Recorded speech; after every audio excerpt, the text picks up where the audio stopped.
আসসালামু আলাইকুম। এখন শুনবেন সংবাদ শিরোনাম।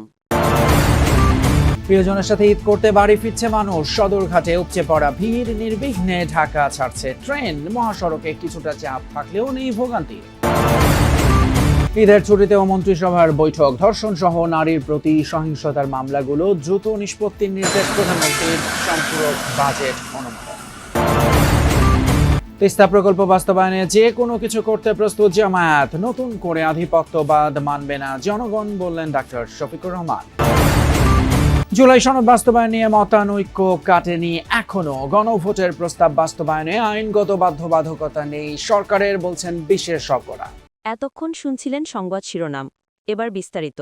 কিছু সংখ্যক যাত্রীর চাপ কম থাকলো, ইফতারের পর পর একেবারে বেড়ে গিয়েছে চাপ বলা যায়। এখানে যারা যাত্রী রয়েছে তাদের সঙ্গে কথা বলেছি, তারা বলছেন সড়ক পথের চেয়ে নদী পথে যাত্রাটা অনেকটা স্বস্তির, কারণ এখানে যানজটের কোনো বালাই নেই, এখানে নিরাপদেই যেতে পারছেন তারা। তবে ভাড়া নিয়ে মোটা দাগে বড় কোনো অভিযোগ না থাকলেও 50 থেকে 100 টাকার মধ্যে বাড়তি ভাড়া নিচ্ছে কিছু কিছু, আমরা লঞ্চে দেখেছি।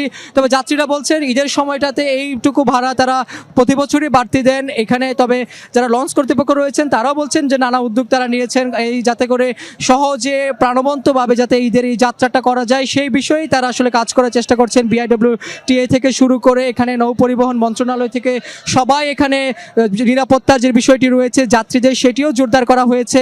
তবে বলা যায় যে অনেকটা উৎসব আনন্দমুখর পরিবেশে এখানে তাদের যে ঈদের যে যাত্রাটা রয়েছে সেটি তারা করছেন। তবে আমরা বিকেলে যতটুকু এখানে যাত্রী দেখেছি, সন্ধ্যার পরপরই আধা ঘন্টার ব্যবধানে এখানে 3 থেকে 4টি লঞ্চ ছেড়ে গিয়েছে এবং কিছুক্ষণের মধ্যে 7:30 বাজে আরও দু একটি লঞ্চ ছেড়ে যাবে এবং 8টার সময় আরও কিছু লঞ্চ ছেড়ে যাবে। আমরা দেখেছি যে এখানে 10টার পরপরও আরও কিছু লঞ্চ ছেড়ে দেওয়ার কথা রয়েছে। চাঁদপুরগামী বিশেষ করে ভোলা, বরিশালেও কিছু কিছু লঞ্চ ছেড়ে যাবে। তবে বলা যায় যে 37টি রুটে প্রায় 100-এরও বেশি লঞ্চ চলাচল করছে এই সদরঘাট থেকে। তবে এবছর অন্যান্য বছরের তুলনায় অনেকটা চাপ কম বলা যায় এই সদরঘাট লঞ্চটা। দেখাই এই মুহূর্তে যে ট্রেনটি যাচ্ছে, যদি এটি কমিউটার ট্রেন, নরসিংদী যাবে এবং খুব কাছাকাছি দূরত্ব, এবং এইটি অন্যান্য সময় যে যাত্রীর চাপ থাকে ঈদের এই সময়ও সেই যাত্রীর চাপ আমরা দেখছি না। অর্থাৎ মানুষ স্বস্তির ঈদ যাত্রাই করছেন এবং একই সঙ্গে এখানকার নিরাপত্তা ব্যবস্থাও বেশ। টিকিটবিহীন কাউকেই স্টেশনের ভেতরে ঢুকতে দেওয়া হচ্ছে না এবং এই কর্মকর্তা যারা আছেন তারাও কিন্তু আমাদেরকে সেই কথাটি জানিয়েছেন। স্টেশনে কিংবা এই যে রেলওয়ের যারা কর্মকর্তা আছেন তাদের একজন আছেন আমাদের সঙ্গে। বাস ঠিক মতো ছেড়ে যাচ্ছে, তবে বিপাক যেটা হয়েছে যাত্রীদের, আজকে যারা টিকিট কাটতে আসছেন। সামাজিক অরাজকতা রোধ, আইন শৃঙ্খলা নিয়ন্ত্রণ এবং ঈদ কেন্দ্রিক জনভোগান্তি কমাতে নির্দেশনা দিয়েছেন প্রধানমন্ত্রী তারেক রহমান। মন্ত্রিপরিষদ বৈঠকে এই নির্দেশনা দেওয়া হয়েছে। মন্ত্রীরা জানিয়েছেন প্রধানমন্ত্রীকে সব মন্ত্রণালয় ঈদের সময় সার্বিক পরিস্থিতি নরমাল এবং সুন্দর থাকবে বলে আশ্বস্ত করেছেন। মন্ত্রিপরিষদ সচিব বলেছেন ধর্ষণ এবং নারীর প্রতি সহিংসতার মামলাগুলো দ্রুত নিষ্পত্তির নির্দেশনাও দিয়েছেন প্রধানমন্ত্রী। গুরুত্ব দিয়েছেন সংশ্লিষ্ট বিভাগগুলোর সমন্বয় জোরদার করার উপর।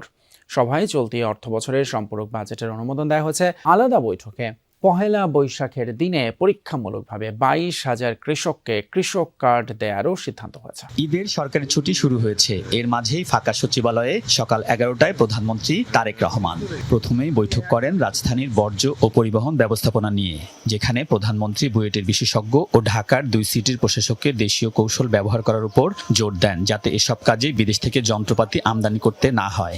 ফ্যামিলি কার্ড খাল খনন কার্যক্রমের সফল উদ্বোধনের পর কৃষক কার্ড দেওয়ার কার্যক্রম নিয়ে সংশ্লিষ্ট কমিটির সাথে বৈঠক করেছেন প্রধানমন্ত্রী। সিদ্ধান্ত অনুযায়ী আগামী পহেলা বৈশাখে পরীক্ষামূলকভাবে 22,000 কৃষককে কৃষক কার্ড দেয়া হচ্ছে। টাঙ্গাইল সদর থেকে এই কার্যক্রম উদ্বোধন করবেন প্রধানমন্ত্রী তারেক রহমান। একযোগে 11 উপজেলায় এই কার্ড দেয়া হবে। দুপুর 2টায় নির্ধারিত সময়ে প্রধানমন্ত্রী তারেক রহমানের সভাপতিত্বে মন্ত্রিপরিষদ সভার বৈঠক শুরু হয়। সেখানে অন্তর্বর্তী সরকারের আমলে প্রণীত 2024-25 অর্থ বছরের বাজেট সংক্রান্ত 2টি অধ্যাদেশ অনুমোদন দেয়া হয়। বিশ্ব বাণিজ্য সংস্থা সংক্রান্ত একটি চুক্তির অনুমোদনও হয়েছে। বিরোধী দল যে জনগণের কল্যাণে কাজ করতে পারে সেই উদাহরণ তৈরি করবে জামায়াত, এমন মন্তব্য করেছেন বিরোধী দলীয় নেতা এবং জামায়াতের আমির ডাক্তার শফিকুর রহমান। বলেছেন দেশের ঘাড়ে আবারও আধিপত্যবাদ চাপিয়ে দেওয়ার চেষ্টা হলে জনগণ তা মানবে না।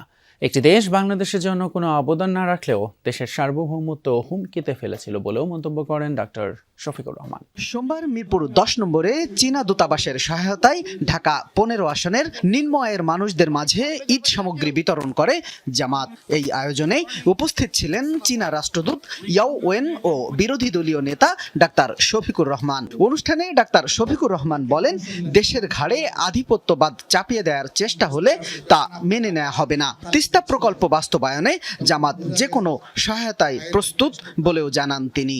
ডাক্তার শফিকুর রহমান এ সময় চীনের প্রশংসা করে বলেন, কোনো দেশ কিছু না দিয়েও যখন তখন এদেশের সার্বভৌমত্বে হস্তক্ষেপের চেষ্টা করে। আগামীতেও চীনের সহায়তা অব্যাহত থাকবে বলে প্রত্যাশা ব্যক্ত করেন বিরোধী দলীয় নেতা। জুলাই আদেশের সাংবিধানিক ভিত্তি নিয়ে নতুন জটিলতায় রাজনৈতিক অঙ্গন। সরকারি দলের ভিন্ন মতের কারণে গণভোটের ভবিষ্যৎ নিয়ে শঙ্কা প্রকাশ করছেন কেউ কেউ। তাদের মতে জুলাই সনদের বাস্তবায়ন এখন কেবল বিএনপির সদিচ্ছার উপরে নির্ভর করছে। আইনজ্ঞদের মত, গণভোটের প্রস্তাব বাস্তবায়নে আইনগত বাধ্যবাধকতা নেই সরকারের, তবে জনরায় মানতে নৈতিক চাপ রয়েছে। সেই সাথে আছে বিরোধী দলের আন্দোলনের হুমকি। 24-এর গণঅভ্যুত্থানে আওয়ামী লীগ সরকার পতনের পর দাবি ওঠে সংস্কারের, যেন রাষ্ট্র কাঠামোয় স্বৈরতন্ত্র ফিরে না আসে। তখনকার আন্দোলনে অংশ নেয়া সব রাজনৈতিক দলের দীর্ঘ আলোচনায় চূড়ান্ত হয় জুলাই সনদ। জনগণ তাতে মত দেয় গণভোটের মাধ্যমে। জুলাই আদেশ ও গণভোটের 4 প্রশ্নে সম্মতি ছিল না বিএনপির। উচ্চকক্ষে পিআর সহ নোট অব ডিসেন্ট দেওয়ার সিদ্ধান্তে অনড় ছিল দলটি। জুলাই আদেশ অনুযায়ী শপথ কিংবা ফলাফলের 30 দিনের মধ্যে ডাকা হয়নি সংবিধান সংস্কার পরিষদের অধিবেশন। জনগণের রায় সর্বোচ্চ সিদ্ধান্ত ধরা হলেও বাস্তবায়নের বাধ্যবাধকতা নিয়ে ভিন্ন মত আইনজ্ঞদের। কারো মতে সংবিধানের মৌলিক পরিবর্তনের স্থায়ী রূপ দিতে জনগণের সরাসরি মতামত জরুরি। আবার কারো মতে সংবিধানে গণভোটের বিধান না থাকায় শক্ত ভিত্তি তৈরি হয়নি। সংস্কার পরিষদের প্রয়োজনীয়তাও দেখছেন না তারা। রক্তক্ষয়ী জুলাই অভ্যুত্থানের পরও রাষ্ট্র সংস্কার না হলে ভবিষ্যতে রাজনৈতিক অনিশ্চয়তার আশঙ্কা থাকছে বলে মনে করেন তারা। যুক্তরাষ্ট্র ইসরায়েলের মিসাইল হামলা প্রতিরোধের সক্ষমতা প্রায় খাদের কিনারায় পৌঁছে গিয়েছে। ভিডিও বার্তা এমন দাবি করেছেন ইরানের আইআরজিসি বাহিনীর এক কর্মকর্তা। অপরদিকে ইরানের প্রতিরোধ এবং পাল্টা হামলাকে অপ্রত্যাশিত আখ্যা দিয়ে বিস্ময় প্রকাশ করেছেন মার্কিন প্রেসিডেন্ট ডোনাল্ড ট্রাম্প। আইআরজিসির সামরিক সক্ষমতা ইসরায়েল এবং মার্কিন বাহিনীর জন্য বড় ধাক্কা হিসেবে দেখছেন তিনি। মধ্যপ্রাচ্য জুড়ে উভয় পক্ষের হামলা পাল্টা হামলা এখনও অব্যাহত। মধ্যপ্রাচ্যে মোতায়েন বিমানবাহী রণতরী থেকে ইরানের উদ্দেশ্যে ছুটছে মার্কিন যুদ্ধবিমান। শত্রুপক্ষের ওপর নিখুঁত হামলা চালাতে পাঠানো হচ্ছে বিভিন্ন নজরদারি আর বোমারু বিমান। ইরানের সাথে যুদ্ধের 18তম দিনে দেশটির রাজধানী তেহরান সহ খারাজ, শাহরিয়ার ও সিরাজ নামের এলাকায় সিরিজ হামলা চালিয়েছে মার্কিন বাহিনী। হামলায় টার্গেট করা হয়েছে আইআরজিসির গোয়েন্দা সদর দপ্তর সহ বিভিন্ন সামরিক স্থাপনা। হতাহতের শিকার শিশুসহ বেশ কয়েকজন বেসামরিক বাসিন্দা। এদিকে ইরাকের বাগদাদে অবস্থিত মার্কিন দূতাবাস ও গ্রিন জোনে ড্রোন হামলা চালিয়েছে ইরান। অত্যাধুনিক আকাশ প্রতিরক্ষা ব্যবস্থা সিরাম ব্যবহার করে বেশ কিছু ড্রোন ধ্বংস করেছে মার্কিন সেনারা। তবুও এয়ার ডিফেন্স ভেদ করে দূতাবাস প্রাঙ্গণে আছড়ে পড়ে একটি ড্রোন।